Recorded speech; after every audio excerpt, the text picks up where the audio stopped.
हैं। मेरे साथ में हमारे बहुत ही सीनियर वरिष्ठ नेता विधायक पूर्व मंत्री श्यामलाल शर्मा जी,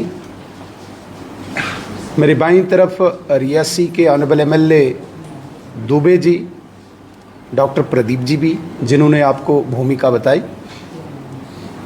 हमारे सामने बहुत बड़ा डेली वेजर्स का इश्यू है और पिछले कुछ समय से पीएचई के डेली वेजर्स आंदोलन कर रहे हैं, हड़ताल पे हैं। ये गंभीर तब हुआ जब पीएचई डेली वेजर्स ने काम छोड़ो हड़ताल का आह्वान किया। हमें उसी वक्त अंदेशा था कि इसके परिणाम आम जनमानस को भुगतने पड़ेंगे। प्रोलॉन्ग करने के लिए 72 घंटे की और हड़ताल एक्सटेंड करके लोगों की सामने समस्याएं और ज़्यादा बढ़ गई। इसी को लेके कल असेंबली में मैंने डेली वेजर से बात करने के लिए सरकार को आह्वान किया, दूसरी बार भी किया। नॉर्मली एक परंपरा होती है, कोई भी विधायक किसी इंपॉर्टेंट इशू को रेज करता है तो तुरंत सरकार की तरफ से कोई न कोई मिनिस्टर उस पर रिएक्शन देता, प्रतिक्रिया देता है। लेकिन आयरनी देखो, कोई रिएक्शन नहीं। आज भी हमने कहा कि सरकार रिस्पॉन्ड करे, कोई जवाब नहीं। विधायकों ने डेली वेजर्स के इशू को लेके, जनमानस की समस्याओं को लेके हाउस में बहुत ज़्यादा विरोध किया, वॉकआउट भी किया। हमारी केवल इतनी मांग थी कि सरकार इन डेली वेजर्स के साथ बात करे। कमेटी बना के इनके इश्यू को वो दबाना चाहते हैं और डेली वेजर्स के बीच में भी असंतोष है। कमेटी शायद कोई रिजल्ट, कोई आउटकम नहीं देगी, इसलिए वो आंदोलन कर रहे हैं। बड़ी बदकिस्मती है, उमर अब्दुल्ला साहब जो चीफ मिनिस्टर हैं इस वक्त सरकार के, उनका मैथमेटिक्स भी खराब है। 10 साल हर सवाल का जवाब देते हैं, वो 10 में फंस गए हैं। और मैं निवेदन करता हूं कि वो अपना मैथमेटिक्स ठीक करें। हमारी सरकार अलायंस में केवल 3 साल रही, 3.25 साल रही। उस 3 साल में हमने एक हाई पावर कमेटी बनाई। High power committee group of ministers ने एक रिपोर्ट तैयार की, 520 का एसआरओ लाया, जिसके तहत इन डेली वेजर्स को रेगुलर करने के लिए एक पॉलिसी थी। उस पॉलिसी को इंप्लीमेंट इसलिए नहीं कर पाए, सरकार गई, उप राज्यपाल महोदय का शासन आया। उप राज्यपाल महोदय ने बहुत बड़ी इन डेली वेजर्स पे मुझे लगता है कृपा की कि इनकी सैलरी 9350 रुपया की, जो आज ही उमर अब्दुल्ला साहब को पता चला। उनके दिमाग में तो मुझे लगता है केवल 1000-1500 का ही था। उन्हें ये नहीं पता कि ऑनरेबल एलजी साहब ने इनकी सैलरी को इंक्रीज़ किया और 9300 सैलरी पहुंचाया। मौकरी देखो सरकार की, वो भी हमारे नारे के साथ, डेली वेजर्स के साथ इंसाफ करो ऐसा नारा दे रहे थे। जबकि हम चाहते थे कि इन डेली वेजर्स के साथ कोई मिनिस्टर, कोई ऑफिसर जाके बात करे और इन्हें आश्वासन दे कि जो कमेटी बनाई है वो कोई रिजल्ट देगी 6 महीने के बाद, या जो कमेटी पीछे बनी थी हमारी अलायंस गवर्नमेंट में, वो सीधे इम्प्लीमेंट कर सकते हैं। उसे तो कुछ करने की आवश्यकता नहीं थी, वो भी इम्प्लीमेंट कर सकते थे। तो इन सारी चीज़ों को वो दरकिनार करना चाहते हैं, लगातार गुमराह करना चाहते हैं, झूठ बोलना चाहते हैं दोबारा से। और जिस प्रकार से आज रवैया सरकार का रहा, 10 साल कह के, मैं दोबारा कहूँगा मैथमेटिक्स खराब है, उसके बाद पिछली सरकार का भी हवाला देके, तो मुझे लगता है कि ये दुर्भाग्यपूर्ण है। ऐसी उम्मीद सरकार से नहीं थी। डेली वेजर्स भी हमारे समाज का एक अंग है, इनके साथ बात करने से इनका कोई घमंड टूटेगा नहीं। बट इतना एरोगेंस पहली बार हम सरकार का देख रहे हैं, जो निंदनीय है। मैं निवेदन करना चाहूँगा अपने बहुत ही सीनियर वरिष्ठ हमारे ऑनरेबल विधायक श्याम शर्मा जी से इन्होंने पूरा, मुझे लगता है कि 2014 से पहले भी सरकार में रहे हैं, डेली वेजर्स के साथ बिल्कुल लगातार इनका संपर्क रहा है और आज भी इस इशू को यही देखते हैं। मैं इन्हीं से निवेदन करूंगा, जितनी भी तकनीकी इसमें फॉल्ट्स हैं, फ्लॉज हैं, सरकार की कमियां हैं, यही उजागर करें। आदरणीय श्याम शर्मा जी। बहुत बहुत धन्यवाद आदरणीय सुनील शर्मा जी, भाई दुबे जी और हमारे मीडिया के इंचार्ज डॉक्टर साहब और हमारे मीडिया के बंधु। मुझे लगता है कि ओपनिंग में आदरणीय लीडर ऑफ द अपोजिशन ने जो आज आपको तकलीफ़ दी है उसके बारे में, और मैं सीधा पॉइंट टू पॉइंट आऊँगा। ये जो daily Vaser, need basis, casual labour, ये एक जम्मू कश्मीर की सरकार जो रही है, जहाँ जितनी भी सक्सेसिव गवर्नमेंट रही वो अडाक अप्रोच से चलती थी, क्योंकि 370 का जो सहारा लेते थे और जितने भी अच्छे कानून लोगों के लिए थे वो यहाँ लागू नहीं होने देते थे, और माइट इज़ राइट की ये इनकी एक सोच थी। और आज भी ये मुझे लगता है 370 जाने के बाद भी इनकी सोच और अप्रोच में कोई फ़र्क हमें लग नहीं रहा था, जितना मुझे तजर्बा है। तो मैं 2004 से स्टार्ट हूँगा। 2004 से ये जो लोग हैं डिप्राइव्ड क्लास, मैं इन लोगों के इशू को एज ए विधायक भी, और फिर जब मैं मंत्री बना, और फिर लास्ट में 2 साल जो थे 2013 में ये विभाग मेरे पास आया, क्योंकि अगर संख्या देखेंगे तो सबसे ज़्यादा पीएचई इरिगेशन फ्लड कंट्रोल में है। अदरवाइज ये 47 डिपार्टमेंट हैं जिनमें ये लोग हैं, और किसी को 500 रुपया दिया जाता था, कभी दिवाली, और किसी का रिकॉर्ड नहीं था। तो कभी कभी जो भगे है वो भी साथ देता है। एक लंबी लड़ाई हमने लड़ी। एक कमेटी 2007 में गुलाम नबी आज़ाद उस समय चीफ मिनिस्टर थे, उन्होंने भी बनाई थी, बट आउटकम इज 0। उस कमेटी में भी ये कहा गया 2008 में कि और लगा लो 100 इनको रेगुलाइज नहीं करो। तभी मैंने आज सदन में ये बात कही कि यहाँ बहुत से खुलासे होंगे और विद एविडेंस होंगे। उस समय भी मैंने विधायक होने के नाते, उस समय दिलावर मीर जो थे वो पीएचई मिनिस्टर थे, और मिनिस्टर ऑफ स्टेट आज इस दुनिया में नहीं है, वो कांग्रेस के थे, doctor Ramesh ji. I put my foot down, speaker के घर में मीटिंग थी, मैं नथिंग डूइंग, एक भी नहीं लगने दूंगा। हालांकि कांग्रेस के चीफ मिनिस्टर थे, पहले इनको रेगुलाइज करो। तभी वो आज भी थोड़ा बहुत हम सब पे भरोसा करते हैं। फिर मैंने 2013 में 15 जनवरी को मुझे ये 2013 में ये कलमदान मिला, तो मैंने इस पे काम करना शुरू किया, क्योंकि इनका रिकॉर्ड ही कोई नहीं था। किसी भी आदमी को लगाने के लिए कोई मंत्री या एमएलए नहीं लगा सकता है। ये हमारे रिक्रूटमेंट रूल में है, चाहे अडाक है, चाहे कैजुअल लेबर है या नीड बेसिस है। Appointing authority is HOD, head of the department.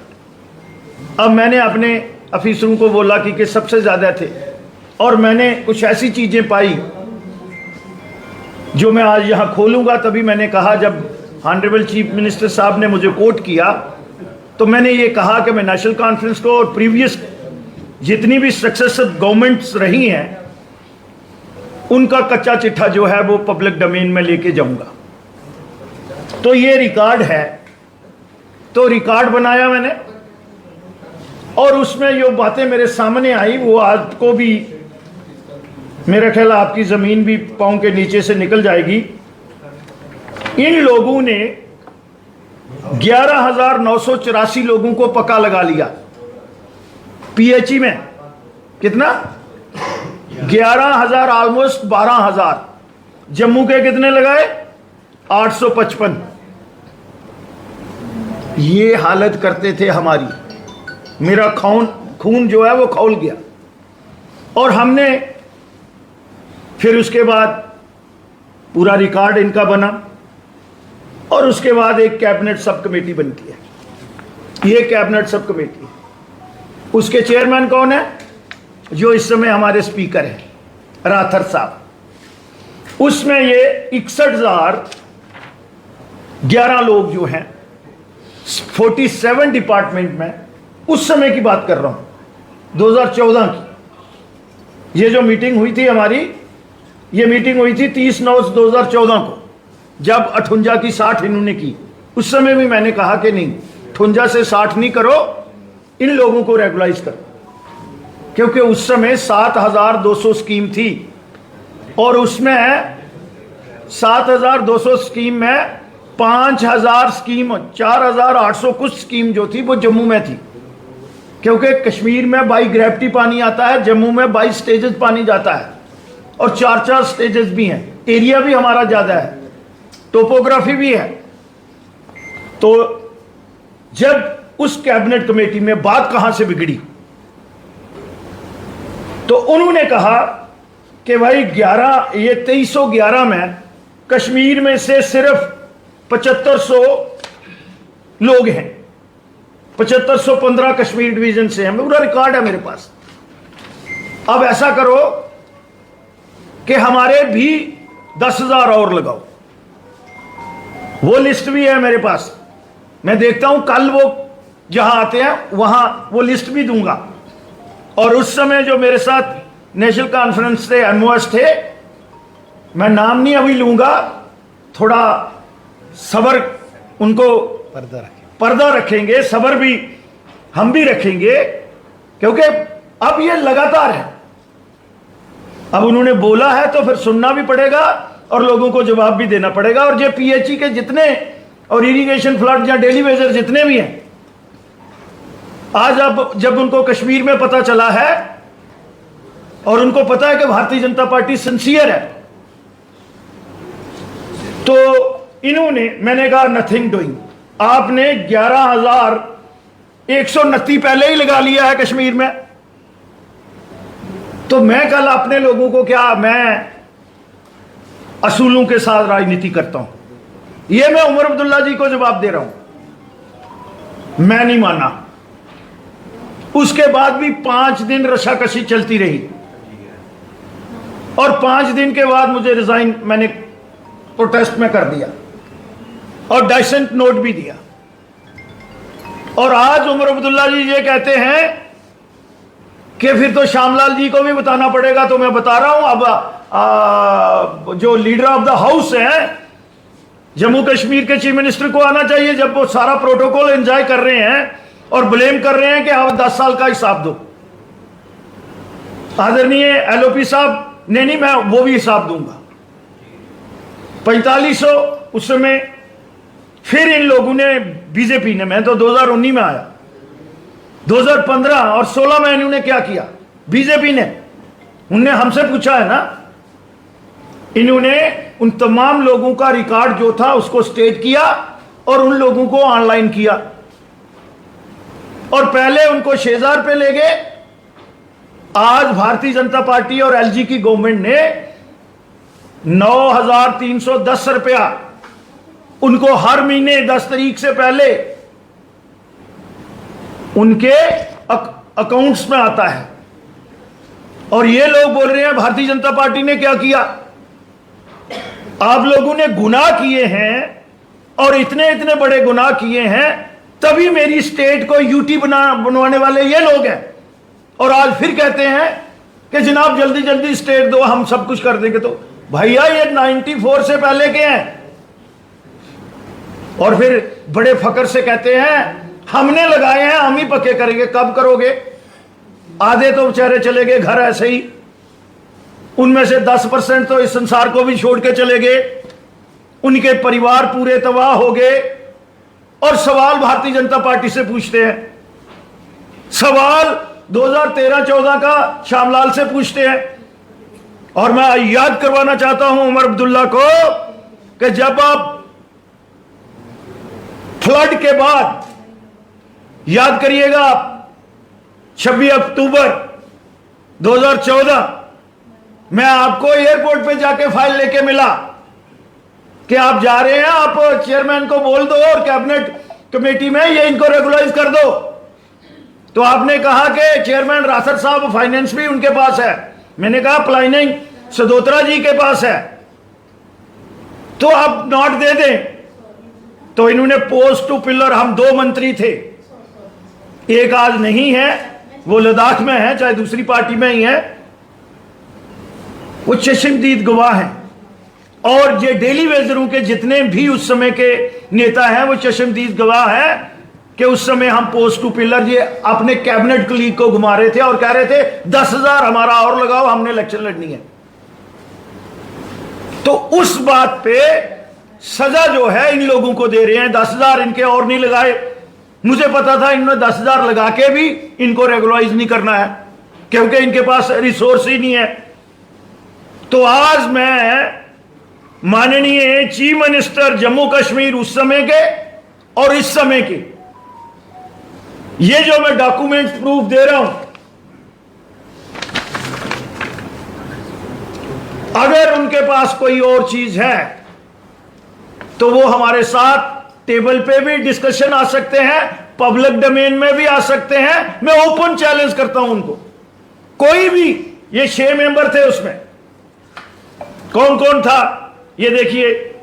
Rural development के चेयरमैन जो थे वो फाइनेंस मिनिस्टर थे राथर जी, रूरल डेवलपमेंट के जो थे वो अली मोहम्मद सागर जी थे, ऑनरेबल मिनिस्टर मेडिकल एजुकेशन ताज मोहिद्दीन थे, सब लोग यही थे। अर्बन डेवलपमेंट रिगजन जोरा, पब्लिक हेल्थ का मैं था, तो प्लानिंग का Sadotra ji and parliament affair minister, 7 मेंबरी कमेटी थी। ये उनके कैबिनेट सब कमेटी के मिनट्स भी साथ लगे हैं, लिस्ट भी लगी हुई है।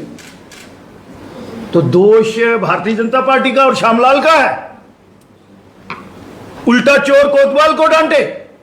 और मैं आपके माध्यम से उमर अब्दुल्ला जी को ओपन चैलेंज करता हूं कि वो मेरे साथ, हमारे साथ बैठ के आके ओपन डिस्कशन, हम भी उनके दरबार में चलते हैं और माननीय चीफ मिनिस्टर साहब भी उनके दरबार में कश्मीर वालों को भी बुला लें और जम्मू वालों को भी बुला लें, और दूध का दूध पानी का पानी हो जाएगा कि किस पार्टी ने उनके साथ इंसाफ नहीं किया है और किस लीडरशिप ने नहीं किया है। और मुझे लगता है कि उस समय की उमर अब्दुल्ला की सरकार और आज की उमर अब्दुल्ला की सरकार में कोई फर्क नहीं है।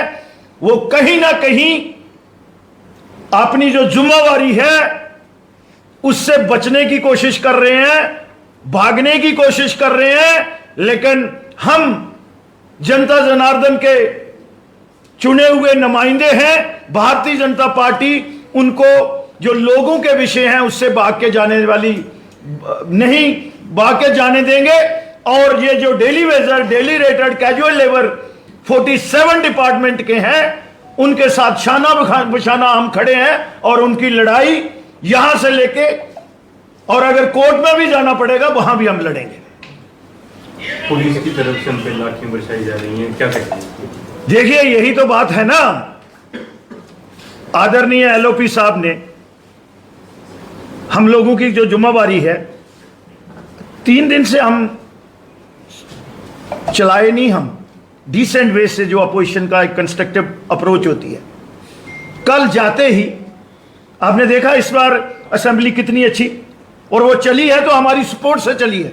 उनकी तरफ से देखिएगा आप, नाचना जाने आंगन टेना, और जिस तरह के वो बातें करते हैं और गवर्नर साहब को भी कोट करते हैं, जो कहीं भी पार्लियामेंट प्रोसीजर में ऐसा नहीं है कि गवर्नर को आप डिस्कस करोगे। तो जो लाठियों की बात है वो सीधा कहीं और ट्रांसफर कर देते हैं। प्रोटोकॉल आप एंजॉय करोगे, स्टेट के रिसोर्स जो हैं उनको आप एंजॉय करोगे, ग्रांट्स आप पास करवा रहे हैं, और जो मीठा मीठा है वो खुद ले रहे हो, और जो कौड़ा है कड़वे का भी टेस्ट लो भैया। आप लोगों की कमिटमेंट है, हम तो उसको कंडेम करते हैं। ऑनरेबल एलओपी ने और हम सब ने कंसर्न शो किया, बड़ी दयानतदारी से हम उनका मसला हल करवाना चाहते हैं और गवर्नमेंट को सपोर्ट करना चाहते हैं। एक मिनट, मैं पहले कंक्लूड करने दो। तो हम उनको सपोर्ट करना चाहते हैं, किनको? सरकार को भी सपोर्ट सप्लीमेंट करना चाहते हैं, लेकिन उनका तरफ से रिस्पांस नहीं आया। दोपहर को फिर एलओपी साहब उठे, इसका मीन भारतीय जनता पार्टी उठी। आज सुबह फिर हमने क्वेश्चन आवर को पहले नहीं फिर बोला। नॉन सीरियसनेस, चीफ मिनिस्टर बैठा हुआ है, दूसरे मिनिस्टर जो है नारा लगा रहे हैं डेली वेजरों के साथ इंसाफ करो। किसने करना है? ऐसी सरकार कभी देखी है आपने? और फिर बोल रहे हैं, ये भी कहा ड्रामेबाजी कर रहे हैं। कितने संवेदनशील लोग हैं जे? मुझे लगता है ये सरकार का टोटल फेलियर, और ये सरकार जो है संवेदनशील नहीं है। सर, विधायक महराज मलिक का कहना है कि भाजपा ने 10 साल में डेली वेजर्स की बात कभी नहीं की, आज डेली वेजर्स की बात जो है असेंबली में उठा रहे हैं। ये कौन है विधायक मिराज मलिक जी? आम आदमी पार्टी के विधायक जो है। हम सरकार से बात कर रहे हैं। We are not accountable to the एरा गैरा नथु खैरा। अगर भारतीय जनता पार्टी ने सपोर्ट करना चाहती है तो क्यों ना भारतीय जनता पार्टी के? मैंने पहले कह दिया कि we are not here to discuss एरा गैरा नथु खैरा। ड्यूटी बड़ी है, मिनिमम वेजेस एक्ट लगना चाहिए ड्यूटी हर। अरे मेरे भाई, हम यही कह रहे हैं। आपने देखा ग्रांट्स में डे 1 से, अभी सुन लो ना, फिर सवाल करते हो तो सुन लिया करो। मेरे भाई, आपने सवाल किया मिनिमम वेजेस का। हमने डे 1 से चीफ मिनिस्टर की ग्रांट्स में भी, इवन गवर्नर एड्रेस में भी ये कहा कि जब तक आपने, ठीक है, ये कमेटी कॉन्स्टिट्यूट कर दी है, कमेटी कैबिनेट सब कमेटी से बड़ी कमेटी है कोई? उमर अब्दुल्ला बोले ने मेरी सरकार ने नहीं बनाई थी ये,